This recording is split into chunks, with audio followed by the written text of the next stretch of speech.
Se liga na notícia. Comissão da Câmara pede à PGR a prisão preventiva de Cláudio Castro.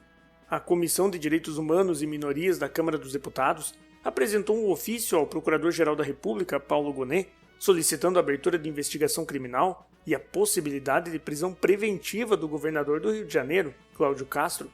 O documento foi enviado nesta quarta-feira, dia 29, um dia depois da Operação Contenção, que resultou em mais de 120 mortes nos complexos do Alemão e da Penha, zona norte do Rio de Janeiro. Segundo o documento, a operação policial apresenta fortes indícios de ter extrapolado parâmetros legais de proporcionalidade e de respeito aos direitos humanos. A magnitude dos fatos e o risco de reiteração de novas chacinas exigem resposta imediata das instituições democráticas, afirmou o presidente do colegiado, Raimon, do PT do Rio de Janeiro. O ofício ainda menciona denúncias de execuções sumárias e graves violações ao direito à vida e à integridade física dos moradores das comunidades afetadas. O Estado não pode agir como violador dos direitos que tem o dever de proteger, destacou o deputado. Além de Raimon, o documento é assinado por outros 8 deputados: Talíria Petroni, Pastor Henrique Vieira, Érica Cocai, Tadeu Venere, Luiz Couto, Glauber Braga, enfermeira Rejane e Jandira Fegali. Lula sanciona a lei que endurece combate ao crime organizado. O presidente Lula sancionou na quarta-feira, dia 29, uma lei aprovada pelo Congresso Nacional que endurece o combate ao crime organizado no Brasil e aumenta a proteção de autoridades e funcionários envolvidos nessa área. O texto foi publicado na edição desta quinta-feira do Diário Oficial da União.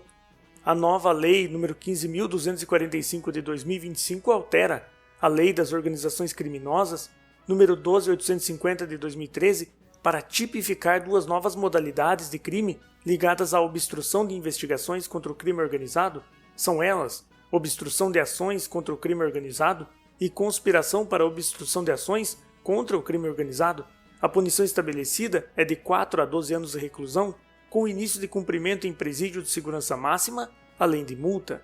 A lei foi sancionada pelo presidente um dia depois da Operação Contenção, deflagrada pelas polícias civil e militar do Rio de Janeiro, nos complexos do Alemão e da Penha. Com 121 mortes confirmadas pelo governo estadual, sendo 4 policiais e 117 civis, essa ação tornou-se a mais letal da história do país, superando o massacre do Carandiru em 92, em São Paulo, no qual foram mortos 111 detentos. STF torna definitiva a condenação de Zambelli.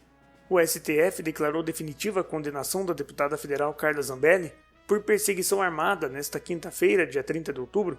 O tribunal certificou o trânsito em julgado do processo, o que impede novos recursos contra a pena de 5 anos e 3 meses de prisão.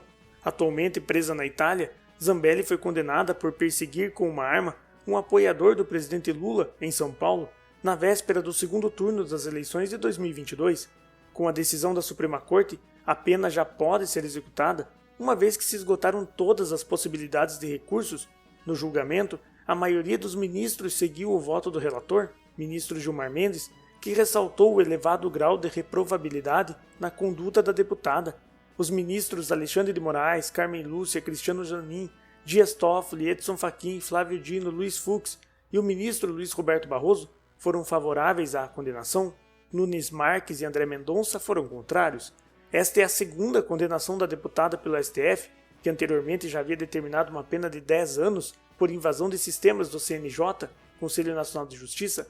Depois da primeira condenação, a deputada fugiu do país. Ela foi encontrada e presa em Roma, onde permanece detida aguardando a decisão da Justiça e do governo italianos sobre um pedido de extradição para o Brasil. Defensoria pede ao STF perícias paralelas sobre mortos no Rio.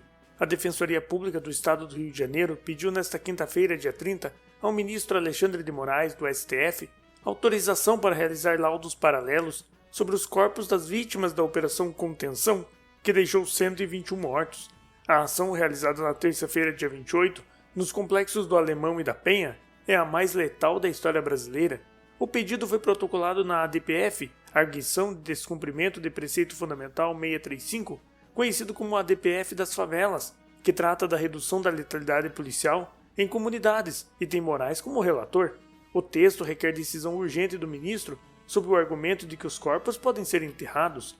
No documento, a Defensoria afirma que a operação contrariou determinações do STF que obrigam o governo fluminense a adotar medidas para diminuir mortes em ações policiais, cita o que considera falhas no cumprimento das normas fixadas pelo Supremo, como a ausência de ambulâncias, o fechamento de escolas durante a ação e a falta de isolamento da área para a perícia.